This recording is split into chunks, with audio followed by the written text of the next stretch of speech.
Saya berharap kita buka Alkitab nanti baca lebih lengkap Yesaya 40 dari ayat 12 sampai 31. Tapi kita akan fokus ke 28. Oke? Kita buka Yesaya 40, sudah ada di sini juga ayatnya yang ke-28. Ini nas kita, ini fokus kita. Tapi nanti sekali lagi di saat teduh pribadi Anda bersama keluarga, family, dan dalam setiap keseharian Anda, kalau ada engkau rindu untuk boleh membaca lebih lengkap, bagian teks Yesaya 40 ini 12 sampai 31. Kita 28. Saya rindu kita baca sama-sama saja, tetap di mute. Kita baca sama-sama Yesaya 40 ayat 28 sama-sama. Tidakkah kau tahu dan tidakkah kau dengar, Tuhan ialah Allah kekal yang menciptakan bumi dari ujung ke ujung. Ia tidak menjadi lelah dan tidak menjadi lesu. Tidak terduga pengertiannya. Luar biasa. Sampai sedemikian. Saudara-saudara, bagian indah di sini, ia tidak menjadi lelah. Coba tuh lihat. Ia tidak menjadi lesu. Sekali lagi saya ulang.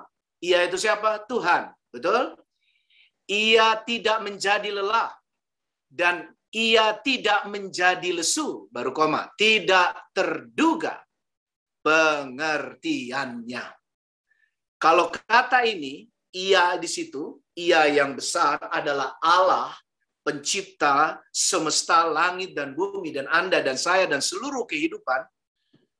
Kalau ditarik langsung kepada diri kita, ini luar biasa.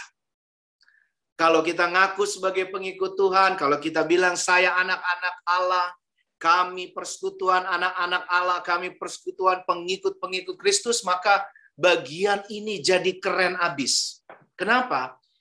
Kita, Anda dan saya, sekali lagi, kita, Anda dan saya, tidak akan menjadi lelah. Betul? Karena kita ikut Dia, karena kita hidup di dalam kuasa kasih-Nya. Kita tidak menjadi lesu dan, ini yang ajaib, luar biasa lebih lagi. Kalau tidak lelah, tidak lesu, maka kita tidak akan terduga pengertiannya.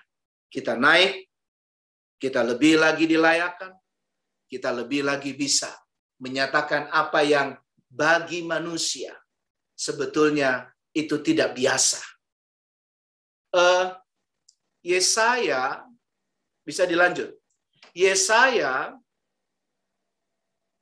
punya kemampuan untuk futuristik. Dia punya visi, ya, visionnya luar biasa. Yesaya adalah salah seorang nabi, bagian yang ditulis saat ini yang kita baca dan jadikan firman dari Tuhan. Dia punya kemampuan untuk menubuatkan tentang masa depan. Bahkan nggak sembarangan loh teman-teman. Kita tahu Yesaya salah seorang nabi yang menubuatkan tentang Tuhan dan Juru Selamat, Yesus Kristus. Dia mengatakan ada seorang perempuan, dia mengatakan ada seorang anak, dia mengatakan anak laki-laki. Jelas tuh bahkan.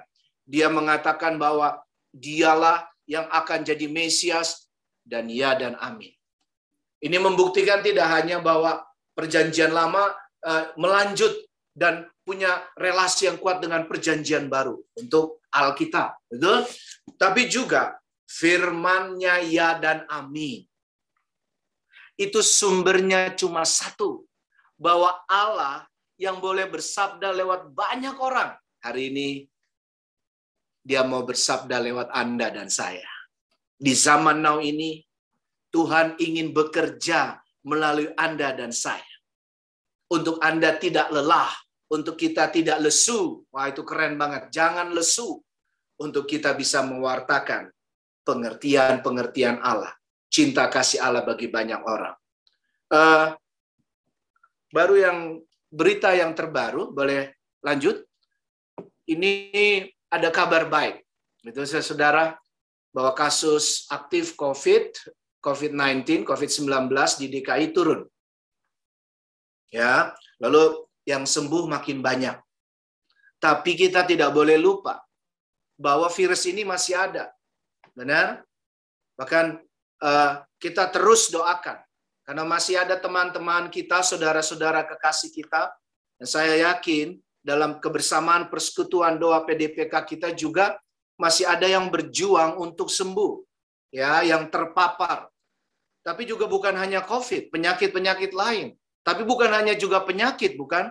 Tetapi juga pergumulan-pergumulan, pekerjaan, bisnis, usaha, dagang, belum lagi studi atau studi, sekolah, kuliah anak-anak kita, atau dalam setiap keseharian kita dengan tetangga, lingkungan, bergereja, berjemaat, dimanapun Anda hidup dalam komunitas orang percaya, gereja Tuhan, dalam kehidupan kita di kota ini, Jakarta, dan bangsa ini, Indonesia, bahkan di dunia.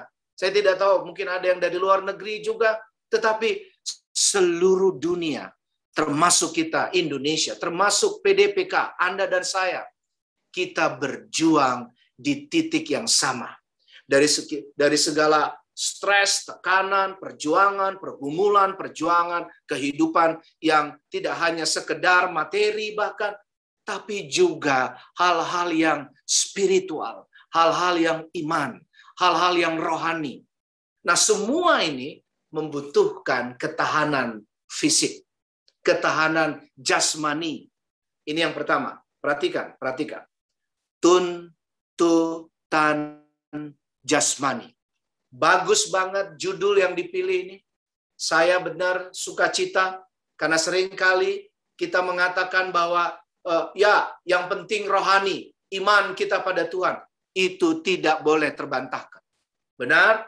Iman di dalam Allah Bapa, Putra kita Tuhan Yesus Kristus, Juru Selamat, dan kuasa Roh Kudus tetap yang paling terutama. Tapi ingat, kalau engkau berkata saya mau tidak letih, tidak lesu, mewartakan berbagai pengertian-pengertian Allah yang ajaib, yang luar biasa penuh kasih.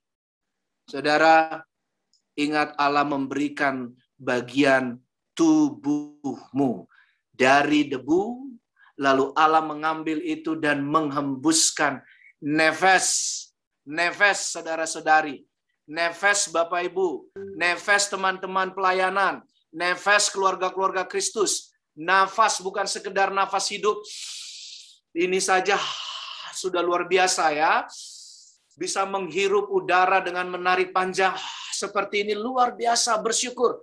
Tapi nefas juga artinya nafas cinta dan kasih. Itu membutuhkan jasmani.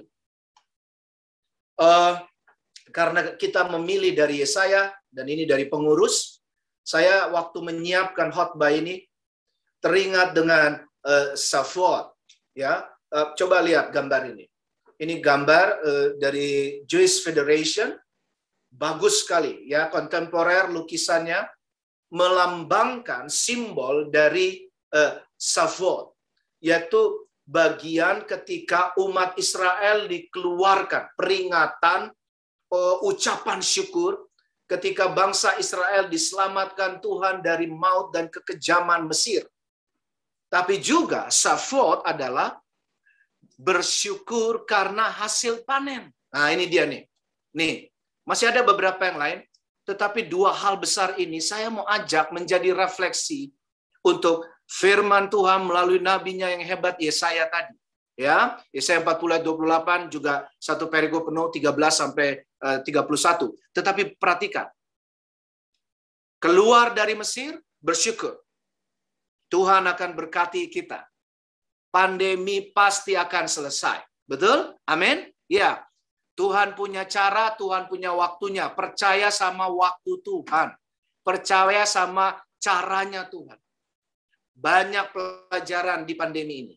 Banyak hikmat di Alpha, Beta, Delta, bahkan Omikron.